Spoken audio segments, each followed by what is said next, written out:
Based in Memphis, Tennessee, blues musician Andy Cohen plays mostly southeastern music that he found on old 78 RPM records. Andy's performances include blues, gospel, country dance music, fiddle tunes, ballads, classic rags, country songs, and boogies. If there's one thing Andy loves as much as playing blues, that would be talking about the blues. I lived in Asheville, North Carolina in the mid-1970s. And I met a man there. His name was Walt Phelps, and he could play a little bit of guitar. And I asked him where he was from, and he said, I'm from Lawrence, South Carolina. And he was born in the same year as Davis. He was in his close to 80 when I met him. So I said, when you were a kid, did you know a blind kid that could pick his ass off? And he said, yeah, you're talking about Gary Davis. I knew him, and I knew his brother, Buddy Pinson. I knew them both. And then he proceeded to take my guitar, and he played Candyman just exactly like Reverend Davis taught me.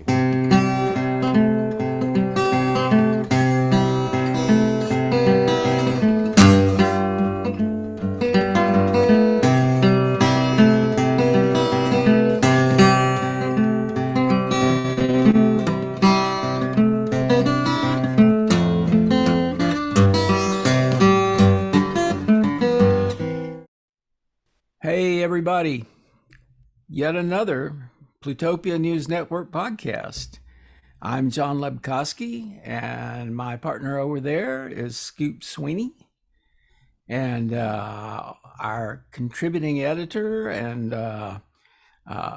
resident genius is Wendy Grossman. And our guest today is Andy Cohen. Hey, Andy. How Pleased you to meet doing? you. And Nice to Andy, introduce to all your fans and everything.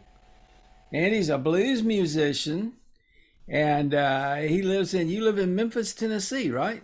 Dude, I And do. what I saw in your bio is that you play mostly southeastern music that was on 78 RPM records, That is including, true. and that's blues, gospel, country dance music, fiddle tunes, monologues, ballads, classic rags, ditties, country songs, and boogies. Yep, I can do them Wow, all. sounds great to me. Yeah, so can Wendy. I I cannot read, say any of those things. That well, is you not probably true. could play some of those. Yeah, I she can can do it if she play I can wants. play a certain kind of Anglo-American traditional and contemporary and She recent. can claw hammer jigs. That's not something everybody can do. Yeah, but I don't want Showed to. me how to do it. Wendy, I haven't practiced that up. I'm gonna introduce you as lead claw hammer from now on. Yep, she can do Well, that. I wanna ask a question before we go any further. That's about categories. So we know there's folk music, and people talk about the blues, and there's also country blues. And how do those things differ? Country blues is a form of folk music, which is we don't call it folk music or traditional music anymore. Now we call it source music. Music that comes from any community is as the source. Okay, this is something that these folks put together, that they're proud of, that they have a number of practitioners of, and they carry this off through time. So we call this source music. On my wall, I have a chart. It's a poster of all of the known fiddle and banjo players from the Galax area that straddles West Virginia and North Carolina and Virginia. And there's a batch of them. There's from 1750 to the year 2000. There's about 75 different fiddle and banjo players with their lifelines all tagged out in lines, one above the other from 1750. So that's what I call a tradition. that's not really arguable. You know, there's the evidence, there's the receipts right there.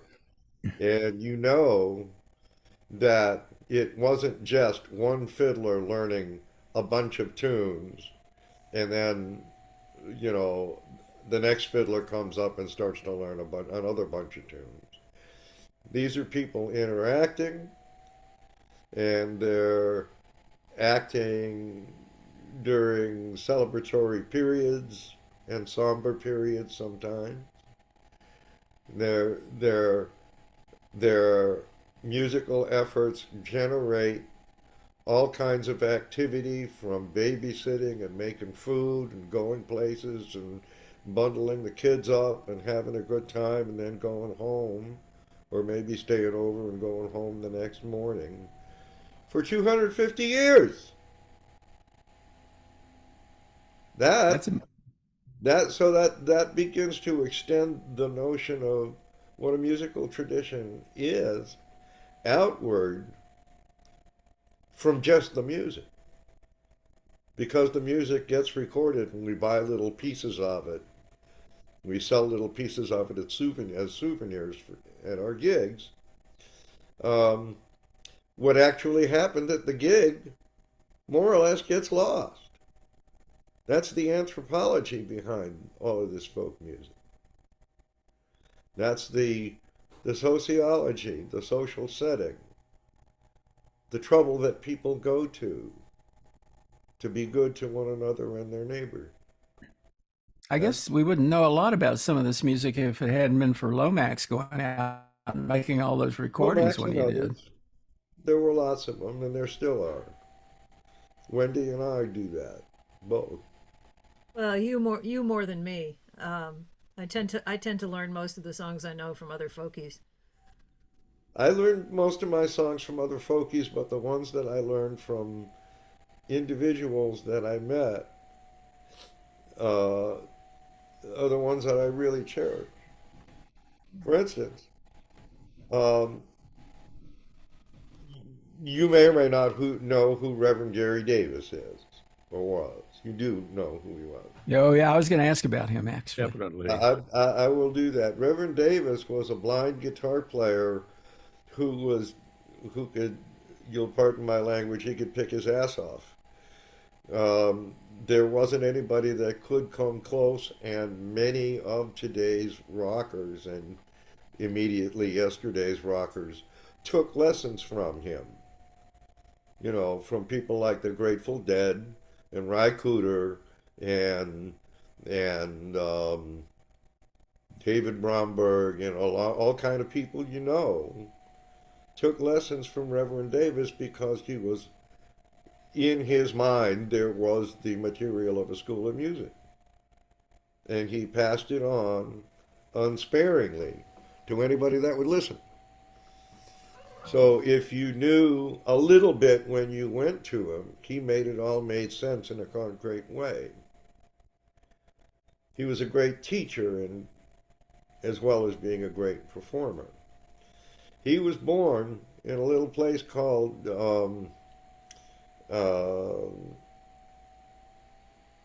Lawrence, South Carolina. And I lived in Asheville, North Carolina in the mid-1970s. And I met a man there. His name was Walt Phelps, and he could play a little bit of guitar. And I asked him where he was from, and he said, I'm from Lawrence, South Carolina.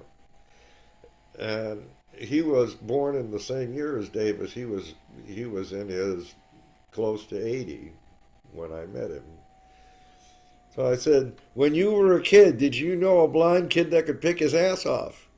And he said, yeah, you're talking about Gary Davis. I knew him, and I knew his brother, Buddy Pinson. I knew them both. And then he proceeded to take my guitar, and he played Candyman just exactly like Reverend Davis taught me.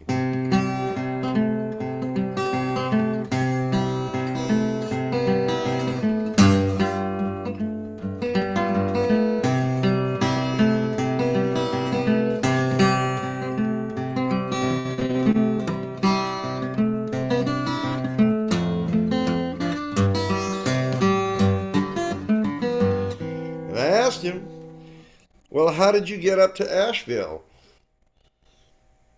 See, he told me, he knew Gary Davis. What he said was, I knew him twice. I knew him from down home, and I knew him in Asheville.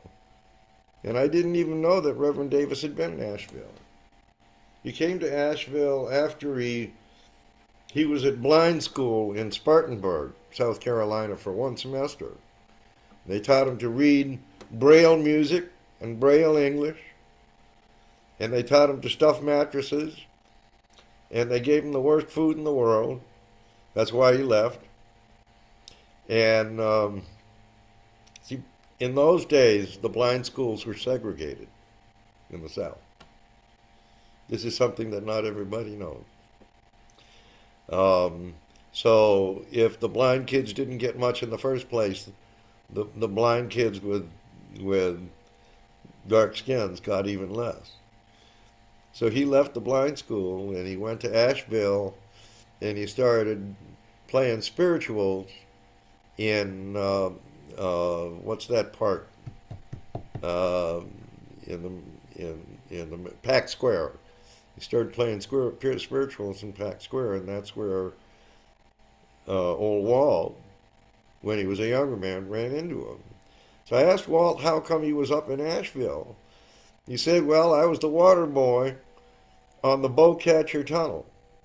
That's 300 yards of solid rock that was taken out of Bowcatcher Mountain way back. I don't know exactly when, but if Walt was the water boy, that had been some time ago, because Walt died in the early 80s.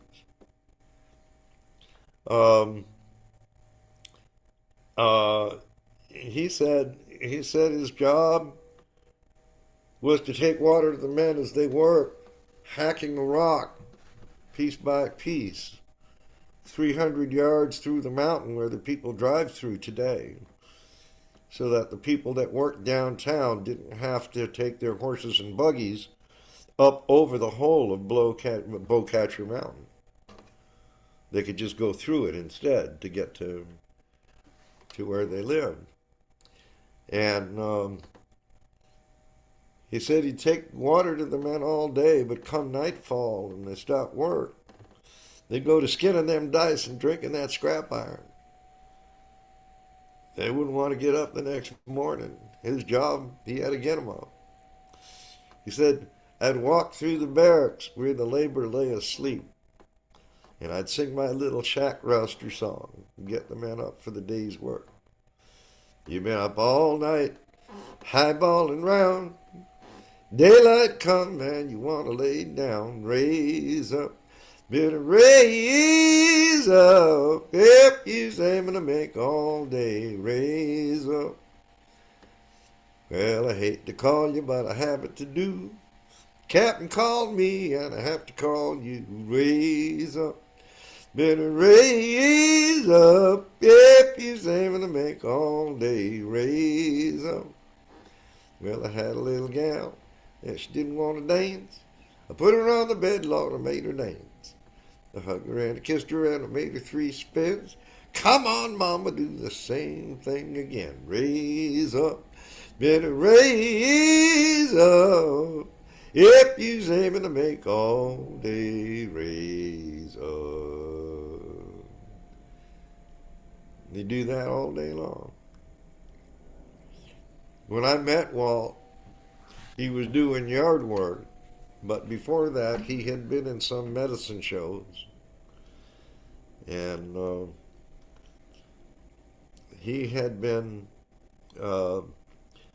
he also mainly labored his life away. He was old when I met him and hadn't done all that much work, but he was living in a shack on the dirt side of Eagle Street. And that's the other side of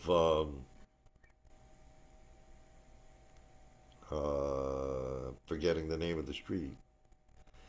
It's a while since Comes you off were of, in Asheville, isn't it, though? what's that? It's a I'm while sorry? since you were in Asheville. It's been a while, yeah, about like 30 years. I go there every once in a while just to visit. Sometimes I see people I know, sometimes I don't. Um, I met a number of players. I was intrigued by Asheville because one of its biggest exports is old time music, banjo and fiddle music. And there wasn't much in the way of blues. I had to go looking for it. What really surprised me is I was at a computer industry thing, and they'd invited a bunch of people from the entertainment industry. They were trying to look cool, you know. And I ended up seated at lunch next to Robert Moog, you know, the synthesizer Robert guy. Muggy. Yeah. Yeah, he was making synthesizers in Asheville. Yeah. He had a workshop in Asheville, and I ended up sometime later I arranged an interview with him, and I went down to see his workshop. Uh, Mugge. Moog. Oh, Moog. Yeah. Oh, Yeah, okay. Different yeah, guy. Robert Moog. No, Robert Muggy is a blues writer. Robert Moog is The the synthesizer scion guy. of the Moog Ball Joint Company. Well, but he also made synthesizers and theremins. Well, which didn't get used a lot in blues tunes, as far as I No. recall. it's true. It's true. Um, but his folks, the people who started the Moog Ball Joint people, made him like he was basically a trust fund kid. He had no worries. Well, that may explain why he was so cranky. Um, It might be. he was not having a good day the day I saw him. But what John asked you was the difference between country blues, country music, and folk music. I think if I have I got that right, John? Was that your No. original question? Well, okay, country Yeah, blues is kind of folk music. Blues is a genre of music that arises out of country blues, first into vaudeville, and then gets shot through the length and breadth of American music. It just kind of overtakes it in all forms. There's any number of blues derived forms. What we call blues is a long term structure, but let's just take the labels away. I don't even like the label anymore. There is black music that differential, all over the United States, but particularly in the South, where there are lots of isolated communities, where there is little travel between them for a long time. People are left at their own devices to make their own entertainments. David Holt, who founded the Warren Wilson Archive over there at Warren Wilson College, the Appalachian Archive, he found a woman named Susie. He had a picture of her. She was 125 years old at the time he took her picture. And Susie played the washboard because when in her little hamlet of 7 or 8 people they wanted to have a dance, the washboard was the only instrument in town. So she would take that washboard and she wouldn't scratch it with her knuckles or go at it with thimbles. She would just tap it and people would dance. And that's a tradition too. You know, that's it's not just the 12 bar convention that professional jazz musicians use so that if somebody says blues in B flat, they can all do it. Blues is the whole panoply of African American music with inputs from all over. You know, a one thing that's not commonly known is that most of our old time music, our climax old time music that we associate with white fiddlers, was just as much played by black fiddlers, possibly more. In the That big was cities between 1850 and 1900, till they start putting up those damn statues. That was something that I learned during the pandemic, because there were all these Zoom gather. There's a group called the Traditional Song Forum who do these lectures, Yeah. and there were a bunch of papers on sort of the black presence in even, things that you really associate with white people, sea shanties and other areas, and it was fascinating. That Yeah. But black dance instructors, black fiddle players, black banjo players were the main players for. They were the people who taught white folks how to do square dancing. You there's a great book by Phil Jameson called Jigs, Hoedowns, and Reels, or Jigs, Reels, and Hoedowns, which is about the wispy. It pulls together 20 years of research into the wispy little traces of black fiddlers that show up in the archives, in the slave narratives, and in the papers, and runaway slaves and stuff like that. If there was, um, so what we call old time music, a lot of it largely derives from African American music directly, and that's kind of why I gravitate to it. I want to go to the source. You know, we are all reaching for something that's bigger than us, and I'm reaching for something that's bigger than us. I'm reaching for the source of the music that I grew up to love, and in all of its creakiness and in all of its scratchiness. Stuff off the 78s. Pat Conti says those scratches, they're a screen. They're an an invisible screen to keep you from going through the 78 into that time. They don't want you back there. They're happy by themselves. I'm happy to hear you say that because I'm a long-term fan of vinyl and the old 78s, and I have many of them. And I irritate my friends by playing. It's like that's all scratchy. It's like yes, but it's real, and you can't find that anywhere. And That's right. my first music I ever heard was Zydeco and Creole music because I was born in Louisiana, and Yeah. that's the first thing I heard, and that's the first time I heard some or saw someone play the washboard. You talked about the washboard in Uh-huh. Zydeco. That's you know, that's the instrument that backs up everybody else. Yeah.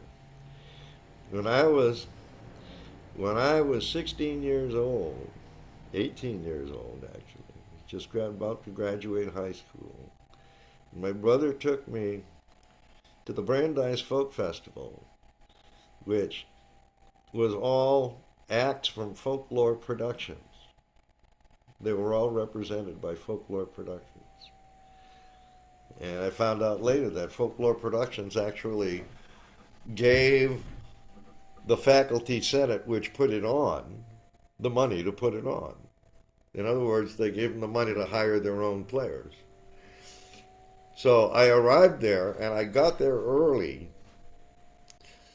So I wanted to sit up front because I wanted to see Reverend Davis. I wanted to see how he played because I was just learning to play then.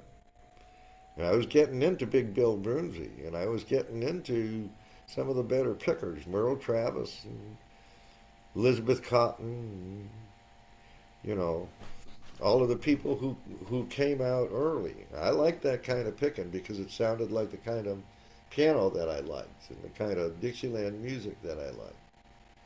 It's what we call Piedmont blues is very jazzy. You listen to Blind Blake or Johnny St. Cyr, basically you're listening to early jazz. And that was what I liked at the time. It's in 1960. And I got to sit, I got to see the Jim Kweskin Jug Band open because they were the youngsters. This was the first time Bill Keith played with them. He was just chonking chords. And then the New Lost City Ramblers came out. And they played for a little while, and then they brought Roscoe Holcomb out. And then when he was done, um, when he was done, uh, they brought the Georgia Sea Island Singers out with Bessie Jones. And they do a kind of singing called, we call it shouting. It's actually a religious practice, a shaud, that their ancestors brought over. And they about tore it up. By this time, you got 750 Jewish kids all wearing yarmulkes jumping up and down, and then they brought out Reverend Gary Davis.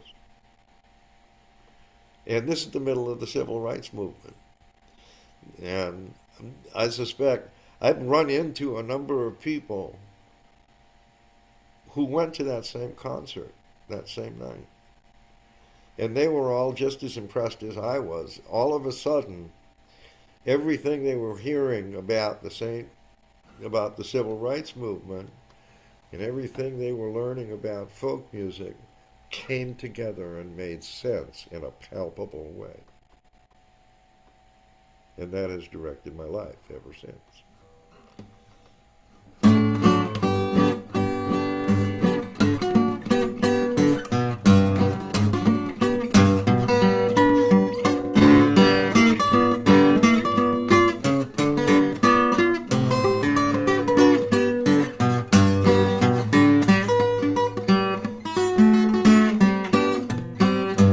I'm gonna run through the streets of the city where my Lord has gone on before. I'm gonna sit down on the banks of the river, and I won't be back no more. I'm gonna tell the good Lord just how you treat me. I get to that other side. I'm gonna sit down on the banks of the river, and I won't be back no more.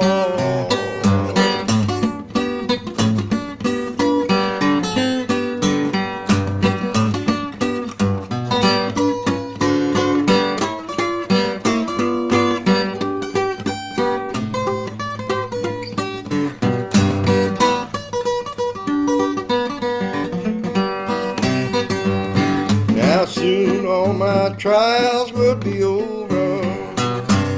I won't have to cry no more.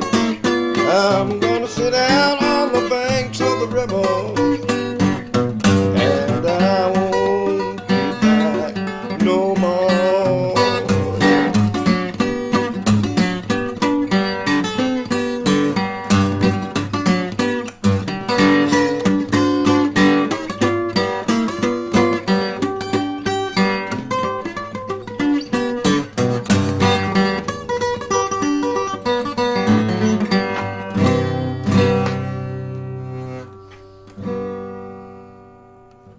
That's the first thing I ever heard Reverend Davis do. I still can't play it right. Well, but could he play it right? Maybe by the time I finish up, I'll get it right. So one of the reasons that we thought of inviting you was that you're starting a CD label. The stories of what? You're starting a label Oh, releasing label. CDs. My label. Let me tell you about my label. It's actually a satellite label to Earwig. What is Mike does all Earwig? my publishing, and Al does all my designing. It's a great team. It's a great team. The fellow named Jim Godsey's a great engineer. He was trained here. Jim Godsey was trained here in Memphis. He learned his trade here where the blues is. This is my label. Now, I got my label the old-fashioned way. I inherited it. My wife was Larkin Bryant. She died about 2.5 years ago. She started River Lark back in 1984 so that she would have a vehicle for publishing her Dulcimer book, Larkin's Dulcimer book. It sold about close to 150,000 copies since 1984. It's still in print. I'm still selling it. She could have sold out to Mel Bay a long time ago, but she determined to keep it in her own hands. Good for her. And after she died, I'm keeping it going. I'm publishing other things too. Um, and I took some of the money that I inherited and I put it in Riverlark. And I started recording friends of mine that hadn't recorded for a long time or had never had. Because these are my choices, right? I get to be I, I get to be the one to say, hey, you're the one I want. So I found any number of people uh, that I've known, some of them for 50 years, like Wendy, more than 50 years, more than half a century. We've known each other. I don't know. I don't know what year we met, but I graduated from college in 1970. 75. So it's probably just about 50 years. 71, 1971. I It would have been was, a freshman then, so probably yeah, not. yeah, probably I think around no, that. I think it was for various reasons. I think it was later than that, but it was You, somewhere 73 to 75. Let's put it that way. um, the the folk song back in those days, a lot of campuses had folk song clubs. I went to the University of Illinois. Archie Green was the adult in charge. The adult in charge in Ithaca was Peter Yarrow. He started the club as an Elizabethan madrigal singer at that time. I'm not sure he started it. He was definitely president sometime in the 50s. He was Yeah. not, but he was not the club always had a professor who was nominally in charge, and he was not that person. Okay. So we wouldn't have thought of him as the adult in charge. But then Bill Steele spent a lot of time being the adult sort of in charge. Right. And but that club brought together people like Peter Hoover and Howie Burson and Wendy and who was it? Captain Overkill, Ted, what's his name? There was Ted Osborne Ted Osborne. and He was John a friend of Roberts and mine in Tony Chicago. Barrand, who are quite well known as an English duo singing together. Yeah, and John and Tony, of course, and lots of other people who you may or may not have actually had careers, but who were solid scholars of whatever they were, uh, um, studying. The Highwood String Band lived there for a while. And who were those 10 brothers? The Henry brothers. Do you know about the Henry brothers? No, I never met 10 them. brothers. Their ma raised them as a single mother.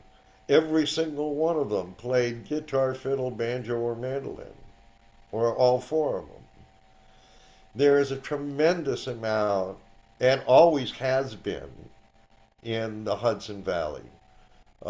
A lot of music, a lot of traditional music, fiddle tunes, unusual fiddle tunes. They come in from all over, and all kinds of different people play them that are just ordinary citizens. When you're dealing with a pop music scene, it is hyper competitive. When you're dealing with community organization and the socialization of ordinary human beings, one of the ways you want to bring them up is to dance to fiddle tunes. Make better humans out of them. Makes them more cooperative, less cranky, and it gives everybody a reason to get together and stay together. It brings community things to the fore rather than societal obligations to the fore. When you go to a dance, it's a community thing. When you get married, it's a society thing. There's a difference. You don't hear much fiddling these days. Nobody has to notify you. No, nobody has to notify the authorities if there's going to be a dance. You know, you're allowed to, but you don't have to. In between all of these community events and the top of the charts, there are layers and layers and layers of entertainments that are done in various proportions in what I shall call traditional, a plethora of different traditional ways. Most of the people who do these kinds of things, however good they are, never succeed in making a living at them. And then when people have the avarice or the chutzpah or whatever you want to call it, to be at the top of this thing, this imaginary thing we call the music industry, um, they may go through phases. You know, they may go through the same phases I did and never got out of. I've never been attracted to commercial music. I've never been attracted to pop music. And all of my people are the same way as me. We're stubborn. We don't put the microphone in the guitar, except for one. Harry Orloff puts the microphone in the guitar. But he used to be an acoustic musician. He was a bluegrass musician.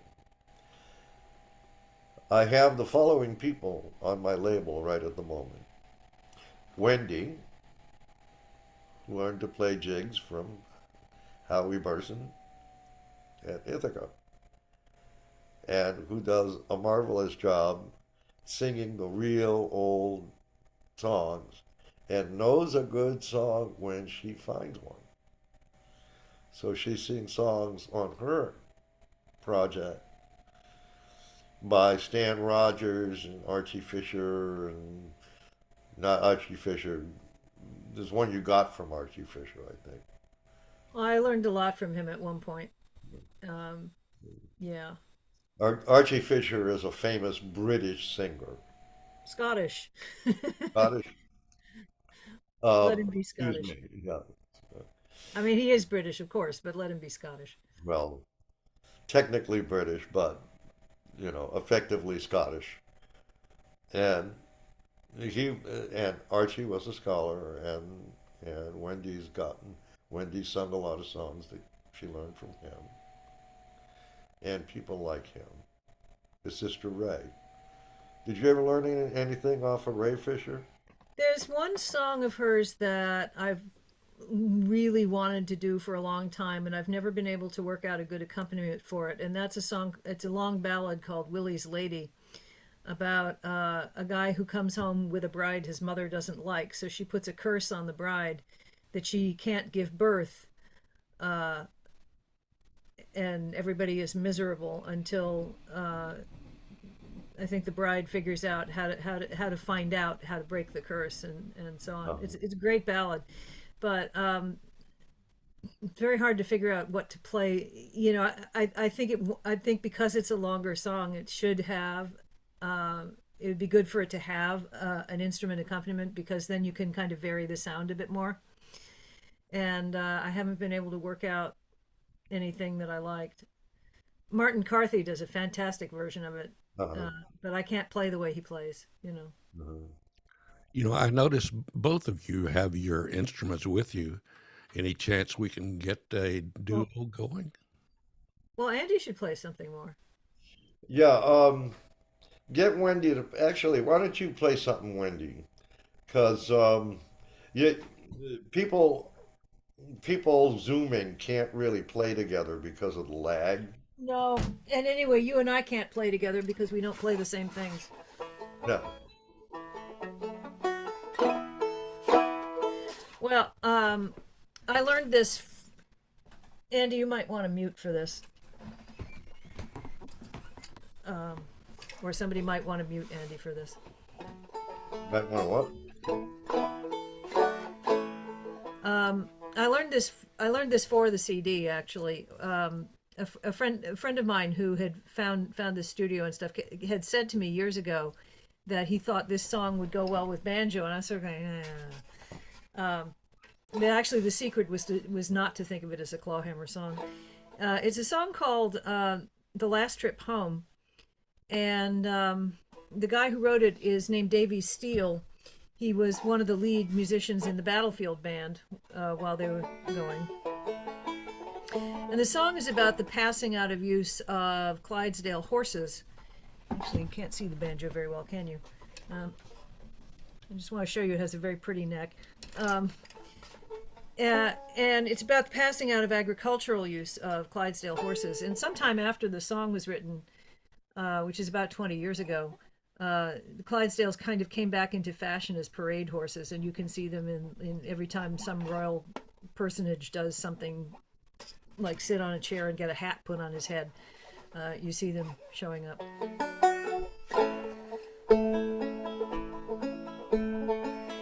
I worked on farms, and from the start, the muckle horses won my heart. With big broad backs they proudly stand, the uncrowned kings o'er all the land. And yet with all their power and strength, they're gentle as a summer's wind. So steady, boys, walk on, our work is nearly done.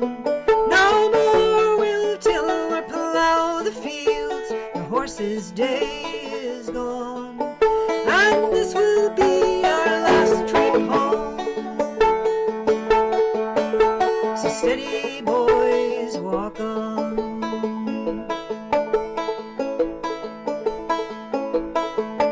Now I've heard men sing their songs of praise of Arab stallions in a race, or hunters flying with the hounds to chase the fox and run him down. But none of these compare, I vow, to a working pair that pulls a plow. So steady, boys, walk on, our work is nearly done. No more we'll till or plough the fields, the horses' day is gone. And this will be our last trip home. So steady, boys, walk on. And in all the years I've plied my trade, and all the fields we've plowed and laid, I never thought I'd see a time when the Clydesdales' work would ever end. But progress runs its driven course, and tractors have replaced the horse. So steady, boys, walk on, our work is nearly done. No more we'll till or plough the fields, the horses' day is gone. And this will be our last trip home. So steady, boys, walk on.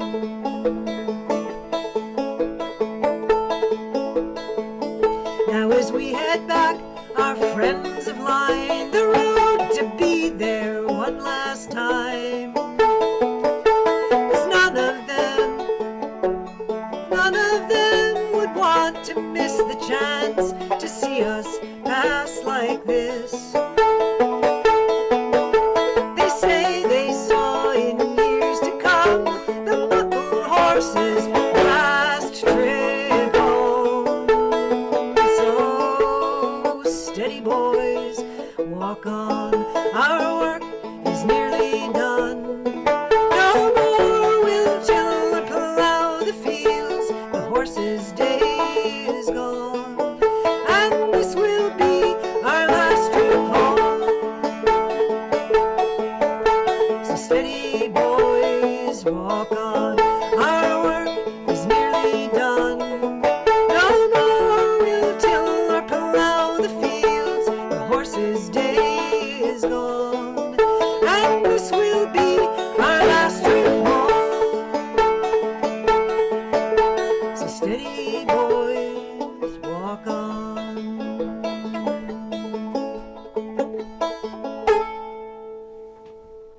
last trip home.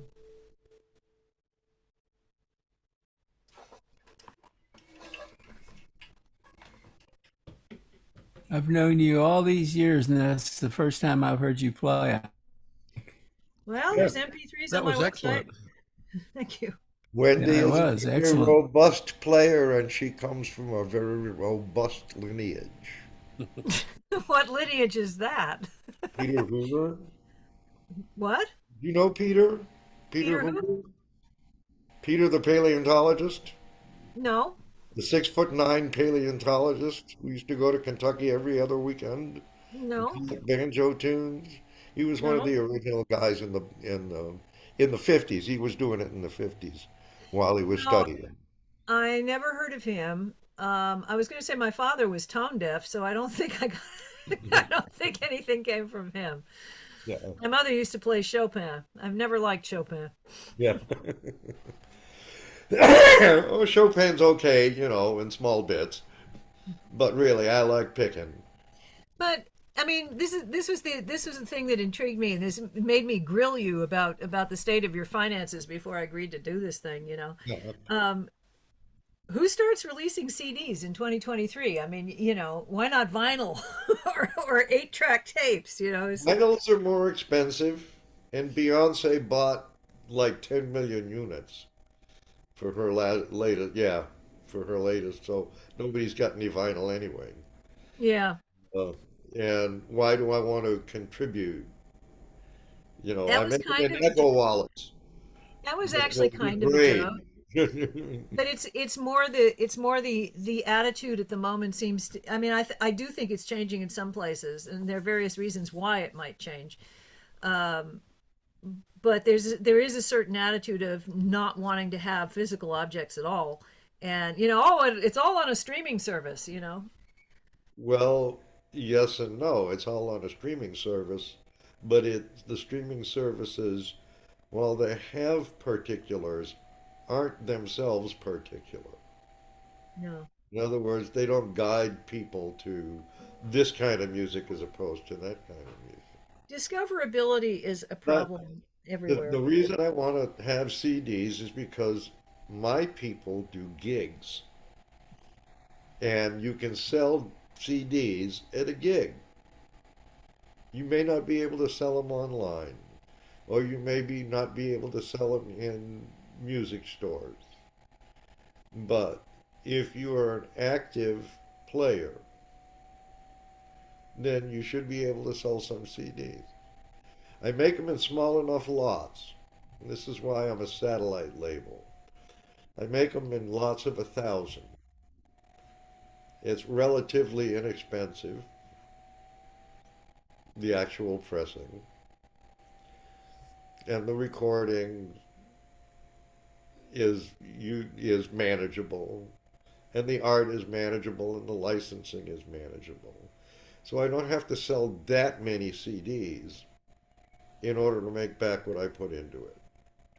And I'm hoping that my artists do most of the selling.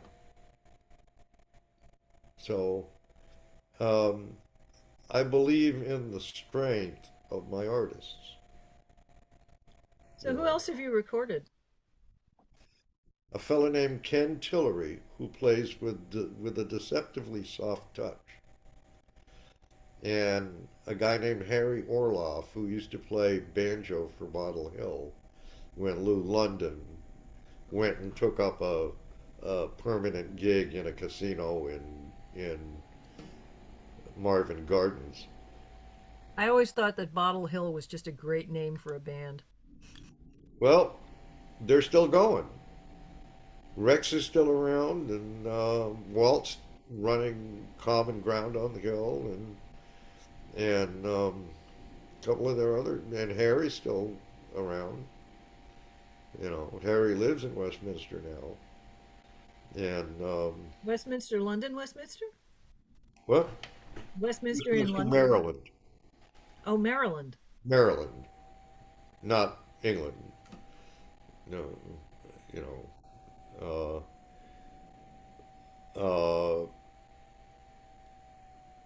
Bottle Hill's good was a good name for a band. It was a good band. Uh, Old musicians never die, you know. I mean, sometimes we fall to dust in the middle of a program, but uh, there's no retiring from this. You know, you play as long as you can play. I'm 77. Um, Kurt Anderson, do you remember Kurt Anderson? Did you ever meet him? He was one of the Wildflowers guys. When I was in my 20s, I was involved in a musicians co-op started by Utah Phillips called Wildflowers. We ran it out of Saratoga. And everybody that's still alive out of that is still playing music. You Yeah, know, it's a pity Bruce Phillips isn't one of them. well, um, Margaret MacArthur, John and Tony Yeah. were all members of Wildflowers. Did a few larger gigs with them. Alan Stoll, who just passed away, the fiddle player, was a member, and Kurt used to back up Alan. You remember Bob White? Did you ever meet Bob White? I never met him, but I knew the name. Yeah, he's lives in Rochester now. He was one. Rosalie Sorrell was among our number. Al McKinney. I remember seeing Rosalie Sorrells at the Mariposa Folk Festival sometime in the late 70s. And she told the story of being introduced someplace as Rosalie Sorrells, Mormon housewife and singer of Mormon songs. And she said, you know, I have been a wife. I was never married to a house.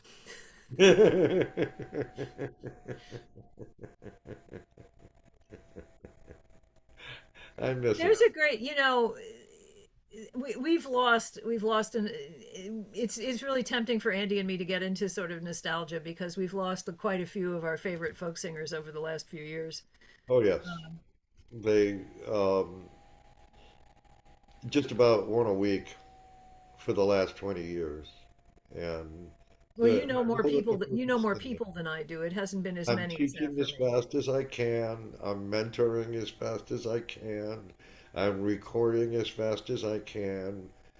There is not going to be a wave of traditional musicians like there was in the 60s. Again. No, although there is a wave of kids of traditional musicians. If you think about the guy Mitch Podolak who founded the Winnipeg Folk Festival, his son plays in a band called the Ducks, Right. and Paul Mills, who recorded my first album in 1980, his Very, son very good. plays, and Martin Carthy's daughter Eliza plays. There's definitely a whole second generation. There is definitely a whole second generation. I count my own daughter among them. All right, I did a Kitty record with her. I did not know that. Yeah. And she plays a little guitar and, she's trying to learn the fiddle, but mainly she's a First Amendment lawyer. Uh, Which is not a bad thing to be at all. no, not at all. And And it's more likely to produce solvency. we're, yes. In sometime in the late 70s, Andy put out a directory of folk clubs in the US. And in the introduction, he wrote, "Armed with this book, you can work your way across the country and into debt." It's true. It's true. Um, Nevertheless,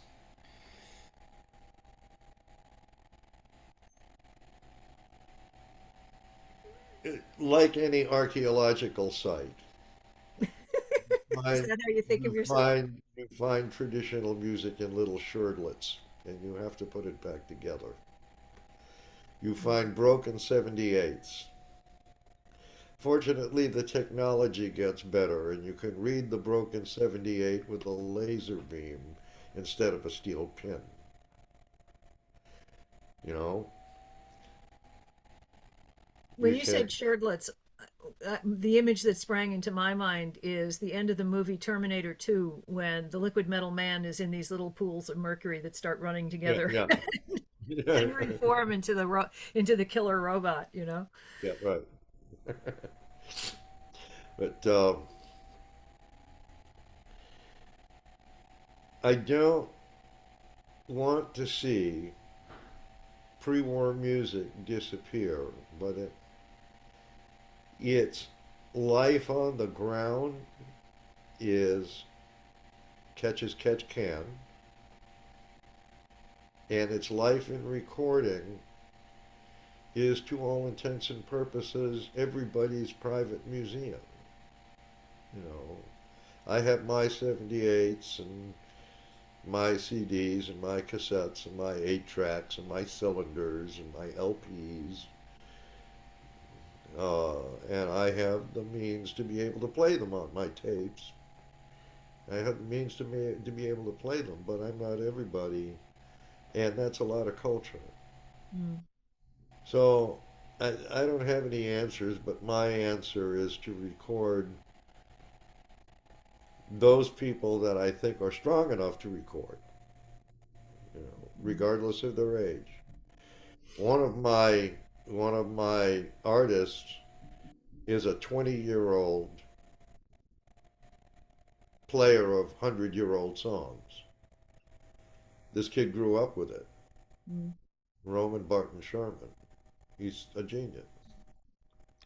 You know, we have about 5 minutes left on the show, and I wonder if you want to play us out with something that you really You want particularly something like. hot?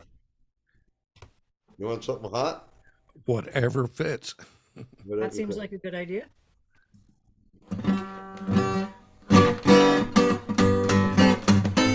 You might want to do a little editing, you know, get it slicked up a little bit.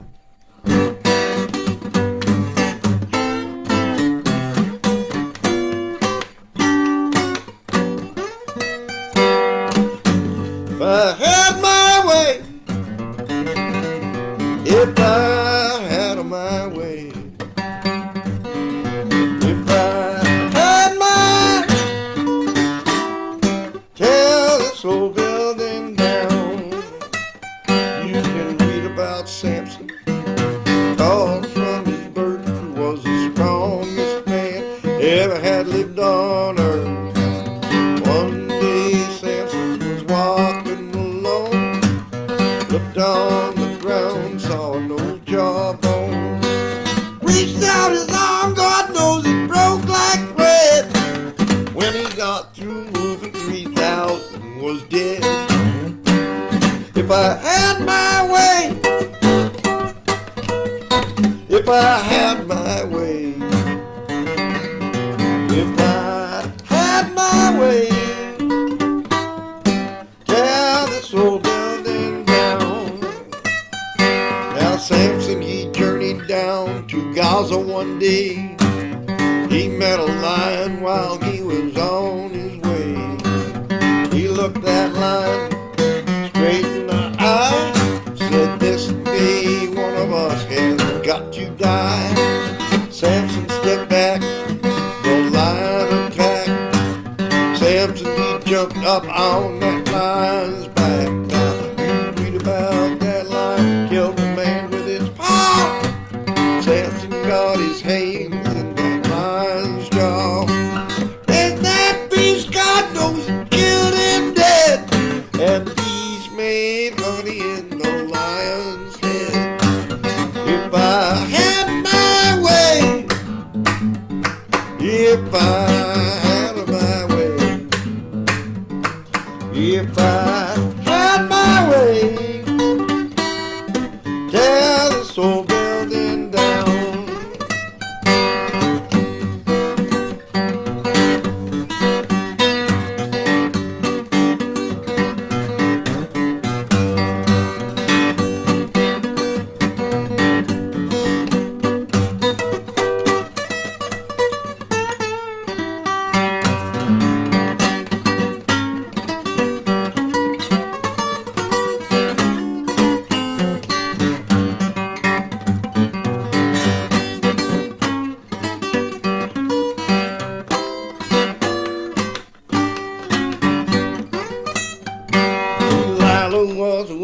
woman, she was fine and fair.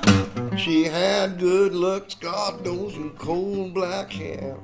Delilah, she gained old Samson. Man! First he saw this woman, she was a Philistine. Delilah, she sat down on Samson's knee. Tell me where your strength lies, if you please.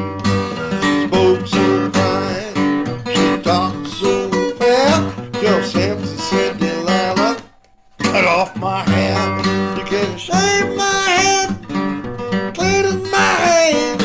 My strength come back like a natural man. If I had my way, if I had my way, if I had my way, tear this old building down. Huh? Oh yeah. Talk about it. Tell the truth.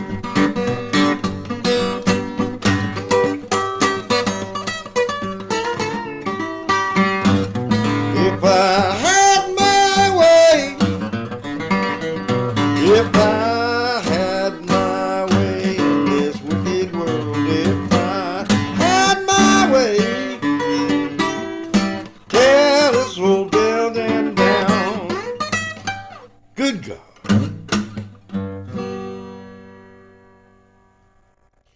Very You good. know, when I watch you play, I realize that most women are never going to have hands large enough to do what you do on a standard size guitar. Big, smaller guitar decks. Mary Flower doesn't have any problem getting around. You know, there's I said most women. what's her name? Del Rey, Susie Thompson. Oh well, Susie and I went to junior high school together. No kidding. Oh, Yeah, you must know Jane then. yeah, a little bit. I never only met Jane later. Right. Susie Thompson is sort of the queen of Berkeley folk music, and if you look her up at susieanderic.com, Yeah. she and her husband do all sorts of great things. Right. Um, but yeah, she has really small hands, and yet she manages. You know, her parents basically raised a string quartet. Yeah, I know. um, anyway, gentlemen, is that it, or should we continue? Well, that's it's an hour show, and I think we're a little over, but we're not that Are you we're gonna? not that compulsive about the timing. Yeah. Okay. Well, you can also, you can also edit out the, the extraneous parts, the parts the dead air parts, and You mean the parts where you seemed to freeze while you were thinking? yeah, We all do that on occasion. But yeah. that was excellent. I really appreciate, especially Wendy, giving us some of your music as well. Well, thank you. Do you guys do DJing? Would it would it make sense for me to send you some of the CDs that I've made? Well, I'd love to, well, I actually have two radio stations, but they're, rock and roll stations, but I'd, The rock and roll. I'd love This to hear is rock and it roll. personally. This is the kind of picking that I do, basically. Hmm. One of the guys would fit. Harry Orloff would fit. He does mostly R&B, kind of leans toward New Orleans Oh, style. cool. You probably like him. The other guys are just pickers. And then there's Wendy, who's Wendy. My brother actually described me to somebody. He was talking about our grandparents who were immigrants and and now their grandchildren are PhDs and this one's a lawyer and that one's something else. And then he pointed to me and said, and whatever Wendy is.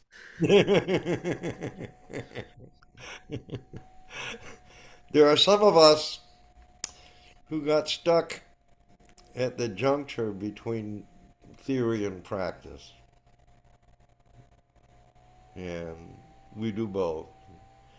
We do practice according to theory. I You think. know, um, before he died, the guitarist Dave Van Ronk did a DVD on which he performs a bunch of songs, and then he does a bunch of tutorials on how he plays those songs. Yeah. It was a really, really great effort.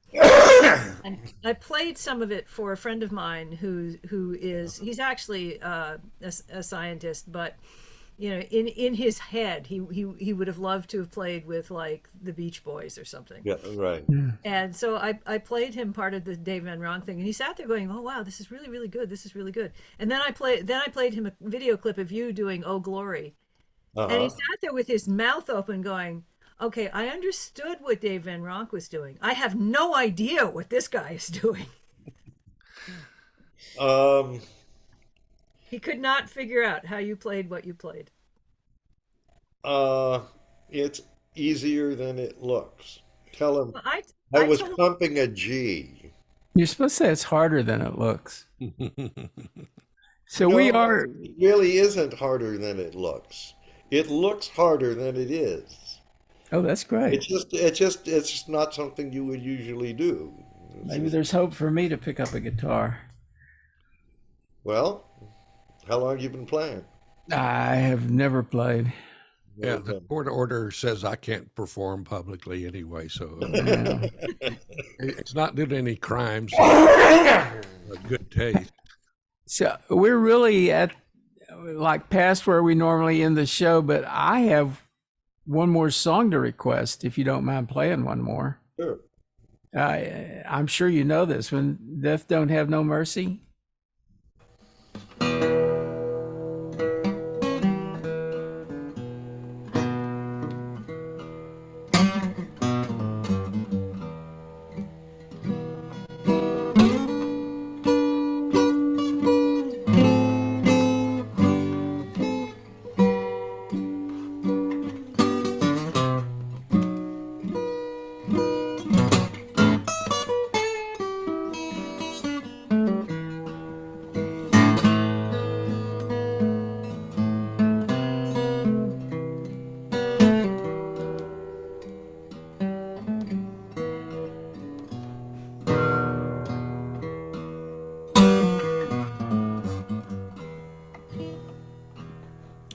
Death don't have no mercy in this land.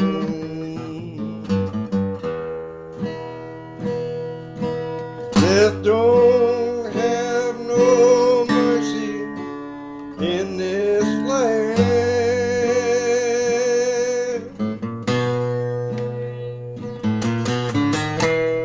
Come to your house and he won't stay long. Look in the bed, somebody be gone. Death don't have no mercy in this land.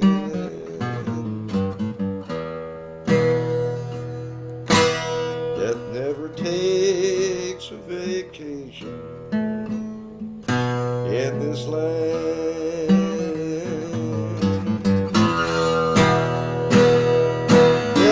Never takes a vacation in this land.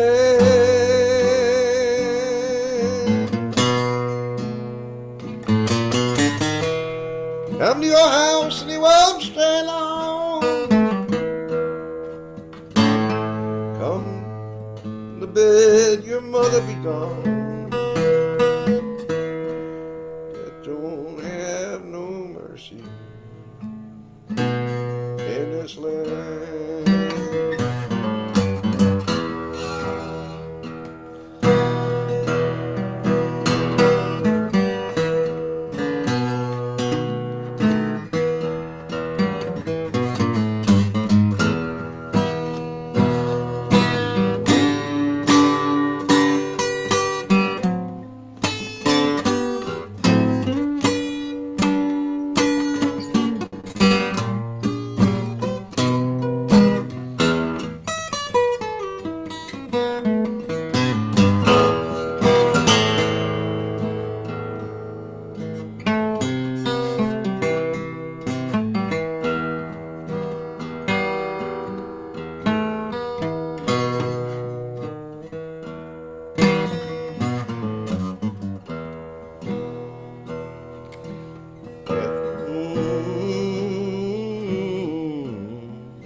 this land.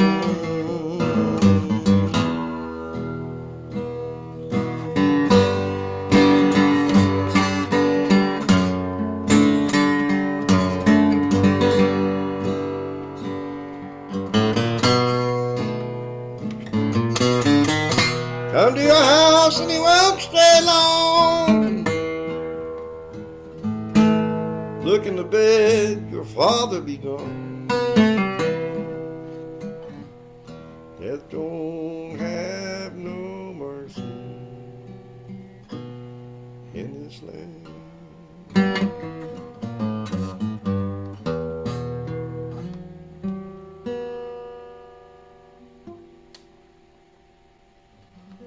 Excellent. Beautiful. Thank you. In the day. I like that a lot. I don't think I've ever heard it before, but It's a Reverend Gary Davis song.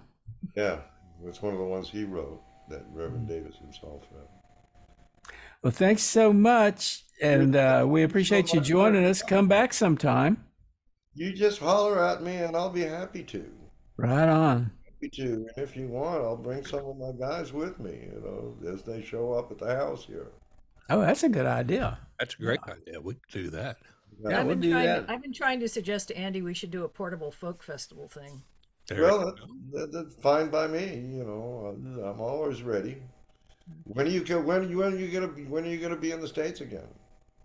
Well, I'm coming for Christmas, but I think that's a bit soon. Yeah. I'm coming for Christmas, but that's a bit soon, and I'm only going to Philadelphia. Oh, okay.